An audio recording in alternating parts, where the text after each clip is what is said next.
মসজিদের সামনে লেখা আছে যে এই মসজিদে আমিন জোরে বলা নিষেধ, রফল নিষেধ, এরকম মসজিদ অনেক আছে।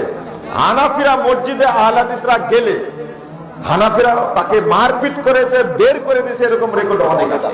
আহা, কোথায় আমরা চলে গেছি আজ? কোন যুবক যদি রফে আদান করেন, আমিন জোরে বলেন, শুধু হাত বুকুর উপর বাঁধলে আর আমিন জোরে বললে মসজিদে যেতে পারবে না। আল্লাহ তাআলা আমাদেরকে হেদায়েত দান করুন।